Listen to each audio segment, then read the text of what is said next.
자, 오늘 뉴스미트 타임 1부는 천용길 대표와 함께합니다. 안녕하세요. 네, 안녕하십니까. 네, 총선이 다가올수록 천용길 대표의 얼굴은 초췌해져가고 있습니다. 네. 아니, 저 강소영의 이바구가 네. 제목이 바뀐 것 같더라고요. 어떻게요? 오제일의 이바구. 댓글 중에 제가 오제일 닮았다고 네. 지난주에 야구 컨텐츠를 했는데 반응이 괜찮았습니다. 네, 그래서 매달 네. 그 야구 컨텐츠를 네. 해야 되지 않을까. 최소한 한 달에 네, 한 한 번. 달에 한 번씩. 네, 최소한 한 달에 한 번은 네. 반응이 좋더라고요. 네. 예. 저기 이 펜코에 네. 또 글이 올라오기도 했고, 그리고 엠팍도 올라가고 네. DC 야구 겔도 올라가고 네. 삼성 라이온즈 겔도 올라가고. 그러니까 이제 오제일 닮은 변호사 덕분에 인기가 높아져 가는데 네. 제가 그 우리 서건 기자님한테 네. 다시 한번 부탁을 또 드렸습니다. 네. 아니 뭐 흔쾌히 허락하셨겠죠? 네. 그리고 네. 그 서건 기자의 네. 직장 상사를 만나서 네. 다시 한번 부탁을 했습니다. 아, 모 부장님. 네. 안 나오고 어떻게 베길 거야? 반가운 소식입니다. 적어도 한 달에 한 번은 스포츠 소식으로 찾아뵙겠다는 점 말씀드리고요. 자, 천 대표가 출격했다는 것은 네. 심상찮은 주제일 것 같은데 네. 총선이 이제 2달도 채 남지 않았습니다. 네. 우리 지역 총선 현황을 좀 예비 후보자들의 네. 달리기를 좀 분석해볼 필요가 있는데 네. 지금 속속들이 어쨌든 공천 결과들이 나오고 있어가지고 정리가 좀 필요할 것 같아요. 자, 근데 이 소식을 전해주시기 전에 사실 선거제도가 뭐 먼저 선행이 돼야 되는데 네. 이거 뭐 선거구 획정도 아직까지도 안 되고 있고 아직 안 말이죠. 됐습니다. 네. 뭐 준연동제로 일단 비례는 뭐 정리가 된 것 같습니다만은 네. 이게 뭐 선거 뭐 2달도 안 남았다는데 뭔가 룰이 안 정해진 것 같은 그런 느낌입니다. 맞아요. 사실 선거가 좀 심심해지고 있는데요. 네. 아마 뭐 전국적으로 지지하는 정당이 있으신 분들은 우리 정당이 이번에 과반 의석을 넘겨야 된다. 네. 뭐 이렇게 강하게 몰입을 하고 있지만 이 보통의 시민들이 보기에 혹시 이번 총선 때 우리 강변은 네.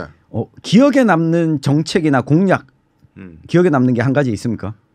저는 이제 서울 메가시티 네. 이런 거 기억나고요. 근데 한다는 건지 만다는 건지 알 수가 없고. 그렇죠. 대구 경북은 정말 아예 없습니다. 그러니까요. 전혀 생각나는 게 없어요. 지금 제가 살펴보니까 국민의힘이 15번 지금 공약 발표를 했습니다. 네. 더불어민주당도 지금 2번 총선 공약 발표를 했고 개혁신당도 몇 가지를 꺼냈는데 이게 뭐 정당에 대한 호불호를 떠나서 국민들이 봤을 때 기억에 남는 선거 캠페인 공약은 개혁신당이 꺼내놨던 지하철 무임승차 폐지와 뭐 여성들 군대 가는 거. 네, 군대 가는 거. 그 두 가지 정도 이슈가 아닌가 싶은데 이게 결국에 선거제도도 우리가 300명 국회의원을 뽑지 않습니까? 네.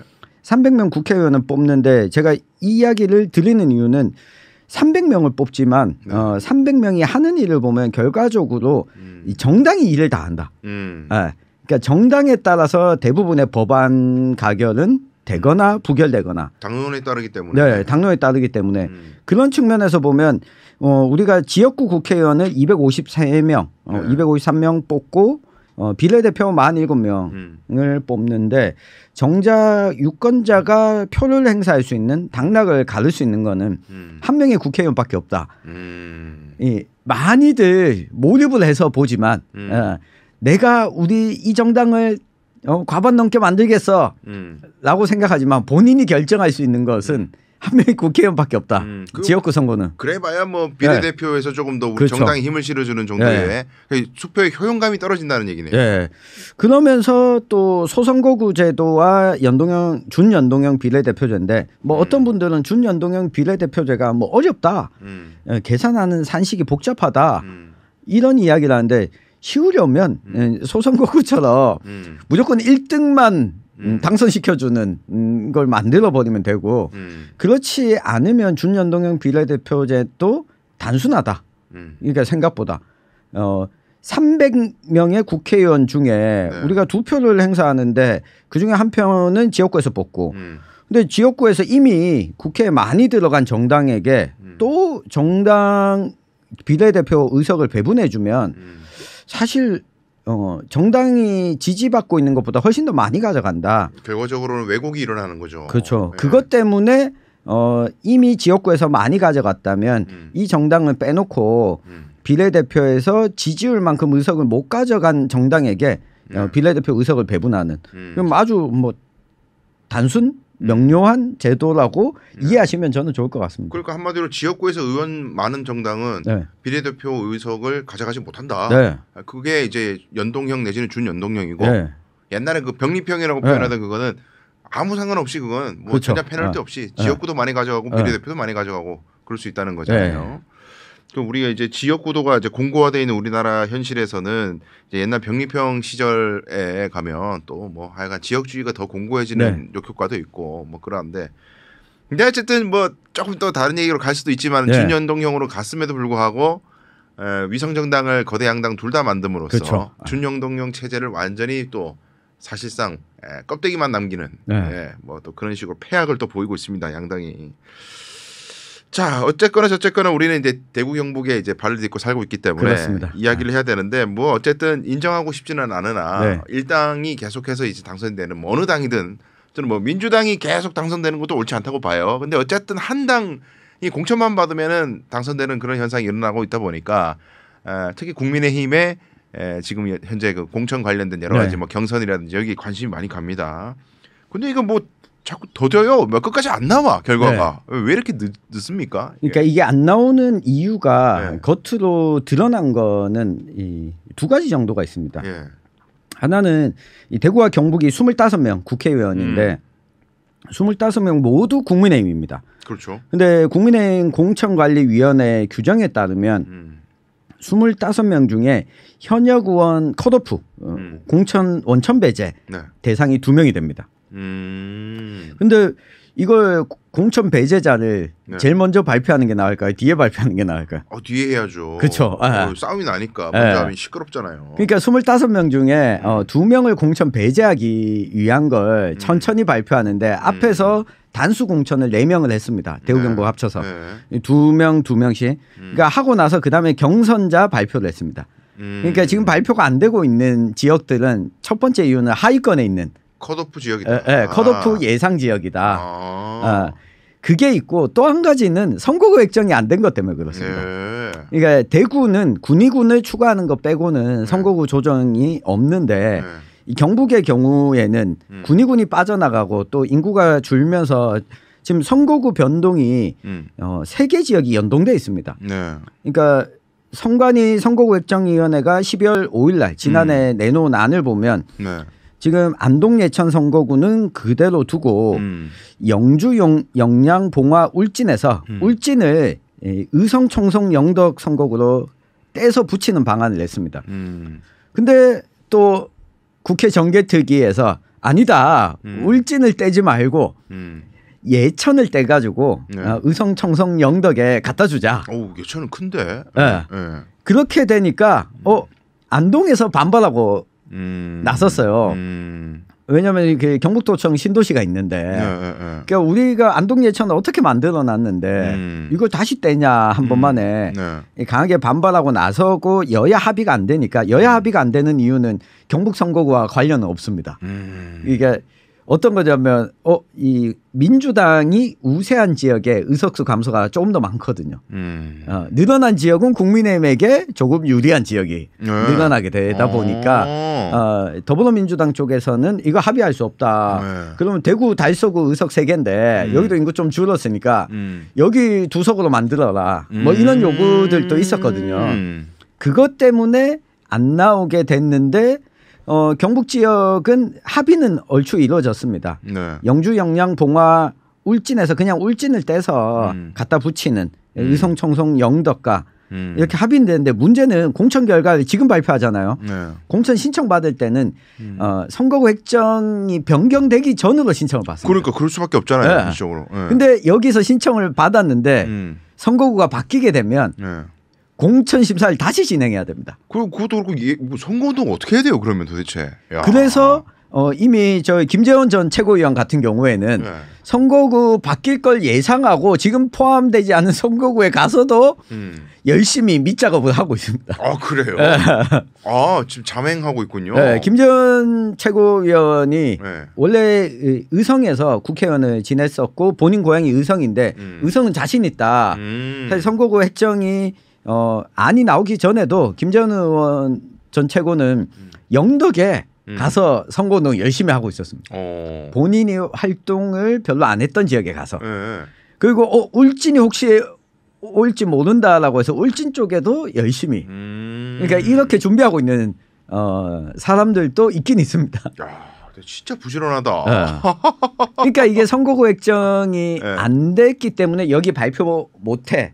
가 국민의힘한테는 별로 불리하게 작용을 안 하는 거죠.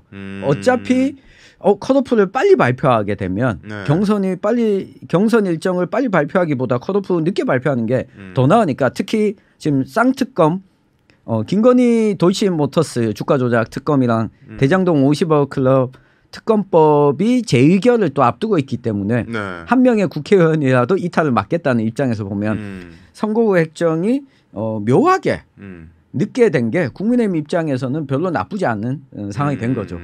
굉장히 상황이 도와줬네요. 네. 이거 보면. 근데 재미있는 게 이 중에 그러면 누가 공천 탈락자가 될 거냐. 컷오프가 누가 되느냐. 네. 그 제가 앞서 선거구 조정이 있는 지역 이야기 드렸잖아요. 선거구 조정이 있게 되면 여기에는 이 현역 의원 지역구가 아니기 때문에 공천 배제에서 컷오프에서 빠집니다. 지역구가 바뀌고 당협이 바뀌잖아요. 그러면 영주, 영양, 봉화는 원래 이 울진가 선거구였던 박형수 의원이 고향이 울진인데 여기가 나는 울진이 포함되는데 가겠다고 했거든요. 그러면 의원이 없어요. 현역이. 빈 선거구가 되네요. 네. 그러니까 여기는 컷오프할 사람이 없는 거고. 그리고 이 의성, 청송, 영덕도 원래 지역구 의원은 김희국 의원은 공천 신청을 안 했어요. 그러니까 이 컷오프 대상에서 없는 거예요. 할 수가 없네요. 네, 그러면 요걸 빼놓고 나면 경북에 어디가 남냐. 안동 예천 선거구와 구미시 을 지역이 남는데 그 안동 예천의 김영동 의원은 한동훈 비대위원장 비서실장이에요. 그러면 대충 어디가 구미. 근데 물론 경북에서 한 명, 대구에서 한 명 할 수도 있지만 같은 권역이기 때문에 대구에서 2명 나올 수도 있는 거죠. 그럴 수도 있죠. 대구가 동구갑, 달서구갑, 북구갑, 각갑갑 요 세 군데 아직 일정이 안 나왔는데 거의 위태롭다는 건데. 그렇죠. 동구갑은 지금 유성걸 의원이고 그죠? 북구갑은 양금희 의원인가요? 달서갑은 홍석준. 근데 이분들 아마 세 분 다 난 그럴 리가 없어. 그렇죠. 그렇게 말씀하실 것 같은데. 네, 뭐 양금희 의원님은 내가 국민의힘 대구시당 위원장인데 내가 내 지역구만 가지고 이야기할 수 있겠냐. 선거 전체를 지휘한 역할을 해야 된다. 이렇게 표현을 하시죠. 근데 역대 보면 국민의힘 계열 정당의 대구시당 위원장들이 공천 못 받은 것은 부지기수였습니다. 그렇기도 하고 욕바지처럼 그렇게 별로 그렇게 좋은 자리 아닌 것 같아요. 그렇죠. 그러니까 게다가 대구처럼 12명 다 국회의원이 당협위원장들이 있는 동네는 시당위원장이 그냥 초선들 경험 많은 자리. 그러니까 사실 안 해야 되는 자리인데 초선들 이제 뭐라도 하나 잡아야 되니까 이렇게 앉았다가 나중에 공천을 못 받고 그럴 수 있는 자리. 야, 근데 뭐 조심스럽습니다는 어쨌든 이제 여기 계신 분 중에 양금희 의원이 최근에 뭐 시끌시끌했잖아요. 뭐 의혹도 제기되고 이래가지고 사법 리스크가 생기는 거 아니냐 이런 논란도 있었는데 정면 돌파를 하더라고요. 양금희 의원은 어쨌든 아주 정면 돌파를 하고. 굉장히 궁금한데 이게 처음에 의혹 제기됐을 때 보도가 쏟아지는 거에 비하면 요즘 좀 잠잠합니다. 소식들이 잘 안 보여요. 그러니까 이게 저도 그러니까 보도 나오기 전에 그 이 소문들은 일찌감치 좀 들었었거든요. 근데 이 공천 헌금 일종의 공천 헌금이 지방선거 때 얘기하는 거죠. 지방선거 때 기초의원에게 공천 헌금을 받았다는 의혹이 있는데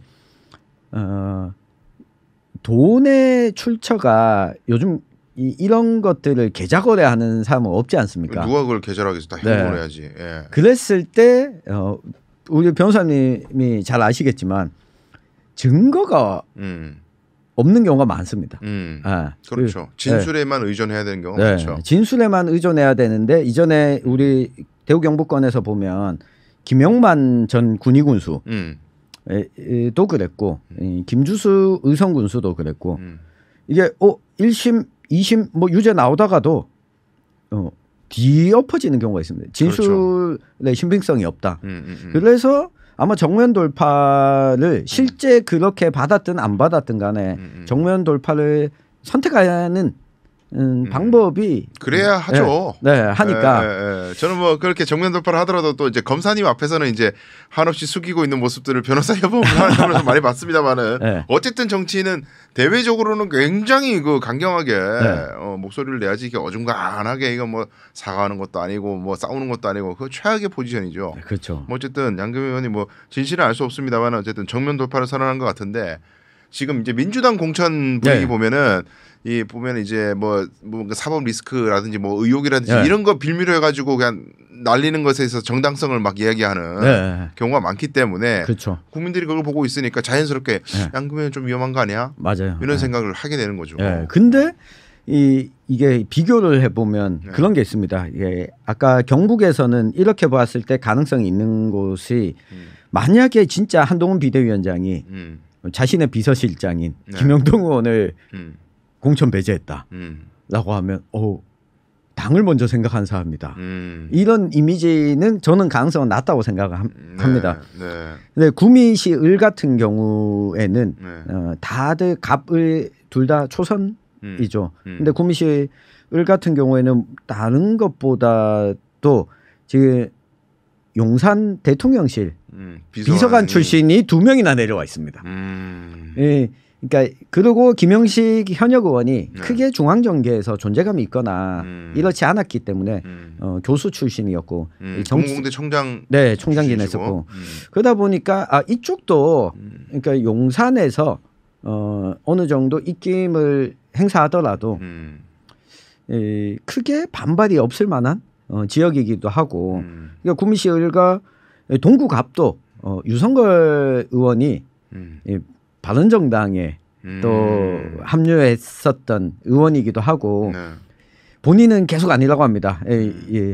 유승민 게 아니냐라고 하는 이야기를 워낙 많이 또 큰일 날 소리. 그러니까 유승민 전 의원과 경북고등학교 동창이기도 하고 근데 그 동창 중에 저기 정종섭 전 장관도 동창이었습니다. 그러니까 뭐 동창이하고 정치 색깔이 다 같은 건 아니니까. 근데 거기도 그럼 여기도 가능성이 있지 않냐. 그리고 무엇보다도 달서구 갑에 유영아 변호사가 그렇죠. 있다 보니 저기를 공천 주려면 컷오프 해야 되는 거 아니야? 그래서 요 지금 이야기 언급했던 4개 지역들은 다 좀 이렇게 가능성이 있다. 대충 우리가 한번 그 정리를 좀 드리면은 자 일단 대구의 중남구 같은 경우에는 국민의힘만 임병헌 의원하고 노승건 검사 출신이시죠. 도태우 변호사 이렇게 세 분이 이제 경선 예정에 있고요. 동구 군의군 갑 유성걸 의원 백이철 전 동구청장 임재하 전 변호사 정혜영 경제부시장 손종익 상생연구원 전 지원장 요 5분이 지금 이제 여기는 아직까지 경선 일정 안 나왔죠. 안 나왔습니다. 그다음에 동구 을 동구는 강대식 의원 자리고요. 조명희 의원, 뭐 이재만 전 동구청장, 송호영 전 신의원, 우성진 부사장 이렇게 있는데 5명이 지금 경선하기로 했죠. 그렇게 돼 있고 여기에 지금 이준석 대표 얘기가 나오고 있고요. 뭐 아직 뭐 이렇게 딱 픽스하진 않았는데 그렇게 있고 서구는 김상훈 의원, 성은경 전 대통령실 행정관, 이정화 전 경제부시장 경선, 북구 갑은 양금희 의원, 전광삼 대통령실 시민소통비서관 이렇게 경선 지역이고요. 아직 안 나왔죠 여기는? 아직 안 나왔습니다. 경선 여부를 아직 나오지 않았고 북구을 김승수 의원, 이상길 전 행정부시장, 황시혁 중앙청년위원회 부위원장 경선이고 수성갑 주호영 의원, 장상환 국관위원회 상임위원 경선. 여기는 아직 안 나왔나요? 수성갑은 경선 나왔습니다. 경선 나온 거 맞죠? 경선 나왔고 수성을이 안 나왔구나. 수성을도 경선 경선이에요? 네. 그러네. 인선 의원과 김대식 씨 이렇게 경선 일정이 나왔는데 이게 그 앞서 변호사님이 언급을 하셨지만 그 보실 때 특이한 점을 하나 보시면 경선이 2자인 경우도 있고 3자인 경우도 있고 4자인 경우도 있고 5자인 경우도 있습니다. 그러니까요. 근데 종합적으로 정리를 하면 현역한테 유리하게 만들어졌다.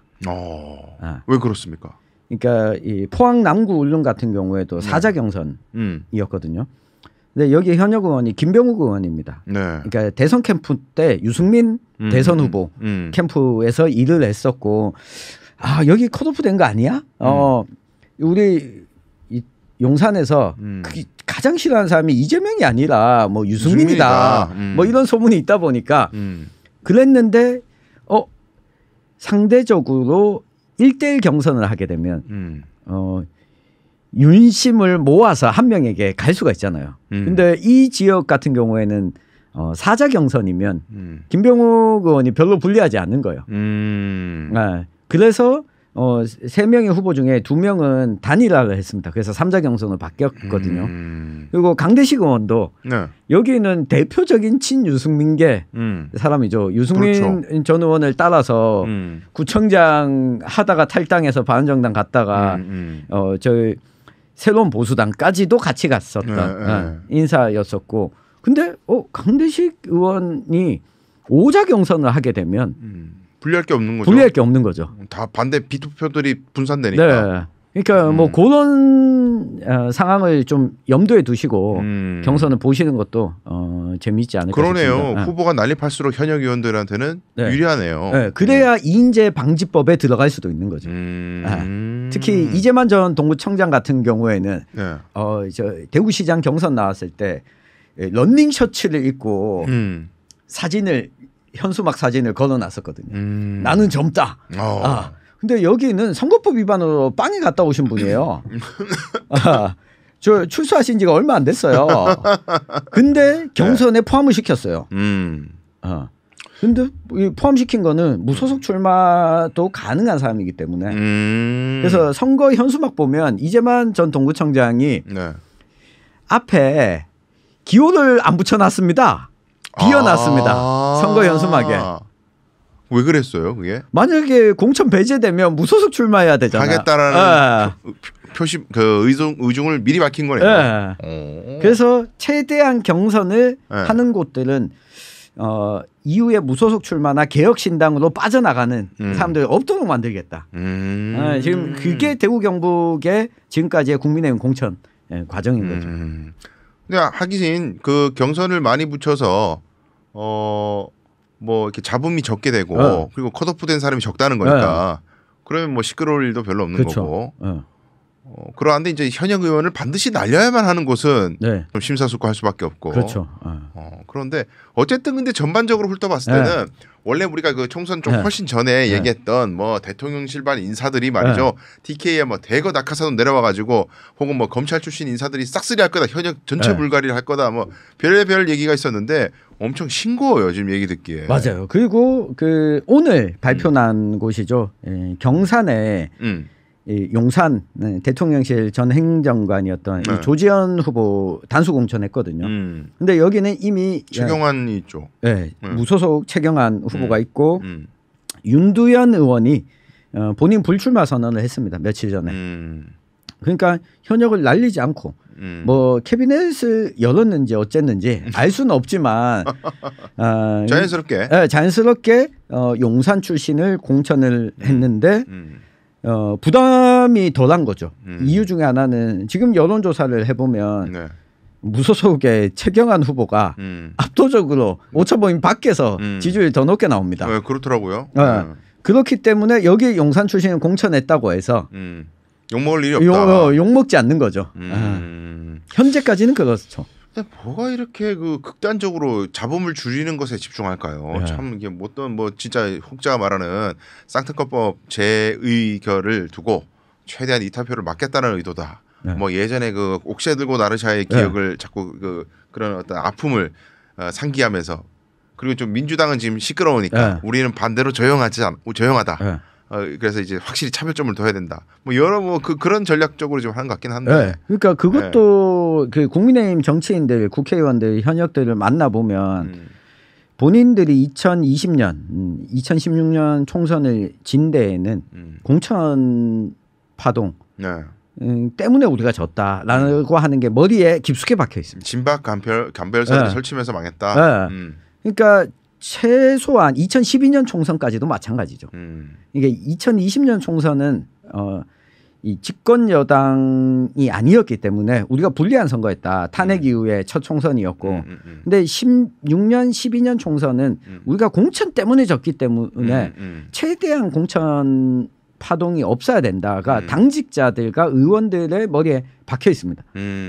그리고 한 가지 더 하면, 그러니까 이 쌍특검법과 관계없이 이런 게 있습니다. 우리 이 현역 의원을 날리려면 현역 의원에 도전하는 사람이 현역 의원보다는 이 국민의힘 입장에서 보면 스펙이 좋아야 돼요. 인지도가 훨씬 높고 뭐 그러든지 이래죠. 인지도가 높거나 아니면 스펙이 좋거나 해야 되는데. 이게 약간 이거 서글픈 얘기인데 점점 나이가 내려갈수록 대구 경북 출신 인사들이 줄어드는 거죠. 고향이 대구 경북인데 서울 가서 일을 하게 되는 사람이 줄고 애초에 서울 수도권 고향인 사람이 늘어나기 시작한 거죠. 그러니까 한동훈 비대위원장이 딱 그렇지 않습니까? 그러니까 70년대생, 80년대생들은 대구 경북을 고향으로 두고 있지 않는 거죠. 부모님 고향이 그냥 대구 경북인 사람만 있는 거예요. 이준석 대표. 칠곡. 그러니까 이런 상황이다 보니 대구 경북에 연고가 있는 사람들이 과거보다 줄어들었다. 그러니까 2016년 같은 경우만 해도 누가 지금 그 국회의원을 하고 있는 추경호 지금 달성의 추경호 의원 같은 경우에도 기재부 차관 출신이에요.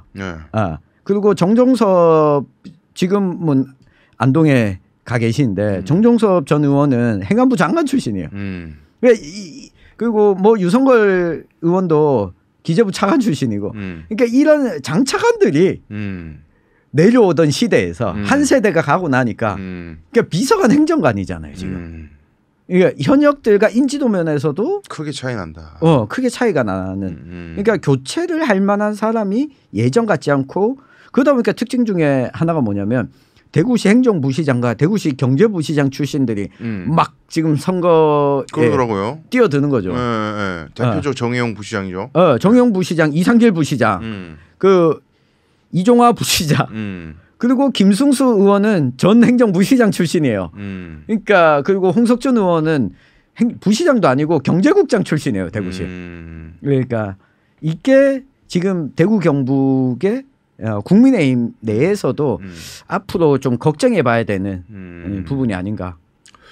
영남 이렇게 알짜배기인데 말이죠. 공천만 받으면 되는 곳인데 뛰어난 인재들이 서로 여기 예비 후보 등록하고 그럴 줄 알았더니 그런 것도 아니고 다들 이제 다른 곳에도 관심이 많고. 뭐 어쨌든 지금 이렇게 국민의힘 공천이 이렇게 이루어지면은 공천 받은 사람들은 대통령에 대해서 열렬한 충성을 하지 않겠어요? 그렇죠. 확실한 우군이 적어도 100여 명은 최소한 생기는 건데. 그렇게 따지면 나쁜 장사가 아니다. 대통령실 입장에서는. 맞습니다. 100표만 딱 확보하면 많은 것을 막을 수가 있죠. 그런 생각도 들고요. 야 시간이 너무 많이 돼가지고 그렇네요. 민주당 이야기는 아쉽지만 생략해야 될 것 같고 진보 정당 상황 간략하게만 좀 짚어주시죠. 일단 뭐 이렇게 민주당 이야기랑 퉁쳐서 간략하게 이야기하면 민주당이 그 후보를 대구 경북에 다 못 내는 거 아니냐, 다 못 내서 되겠냐 이런 지적을 하시는 분들도 있을 텐데요. 더불어민주당이 대구 경북에서 많이 성장했다. 그러니까 이번도 보면 경북이 지금 9명 후보 확정을 했거든요. 그리고 대구는 6명 후보를 확정했습니다. 근데 민주당이 집권 여당일 때만 대구 경북의 모든 지역구 후보를 냈습니다. 그 외에 살펴보면 지금이 가장 많이 낸 겁니다. 그러니까 민주당이 안정적으로 자기 정치인들을 이제 확보하기 시작했다. 다만 중앙당의 무관심으로 무관심으로 부서를 못 받고 있다. 그렇지만 어느 정도 지금 진보 정당과도 지역구 간 연대를 하겠다고 해서 정의당 진보당과 지금 협의 중이거든요. 이렇게 되면 어쨌건 간에 유권자들 입장에서 한 정당의 투표용지만 받아보는 일은 좀 없을 것 같다. 그리고 민주당의 후보가 없는 곳 중에 경북은 개혁신당 후보들이 민주당 출신 인사들이죠. 선거 출마를 또 준비하고 있고 문제는 진보정당의 지금 상황이 꼬라집니다. 네. 참 뭐 민주당은 이렇게 성장했다고 했잖아요. 2008년 이후부터 보면 진보정당은 오히려 줄어들었습니다. 2008년은 대구 경북에 민주당 후보보다 민주노동당과 진보신당 후보의 합이 훨씬 많았습니다. 아 그래요? 네. 그러니까 그랬던 진보정당이 2012년에 통합진보당이 민주당과 선거연대를 하면서 후보가 줄었습니다. 대구 경북에서도. 줄고 2016년 2020년은 정의당이 지역구 다수 출마 전략을 내세우면서 대구에 5명, 경북에 2명 뭐 이렇게 출마를 하긴 했는데 이번에는 지금 정의당은 대구 경북에 예비 후보가 한 명도 없습니다. 지역구에. 네. 진보당은 대구에 2명, 경북에 2명 후보를 확정지었고 공교롭게도 진보당이 대구에 후보를 낸 지역구들은 민주당 후보가 없습니다.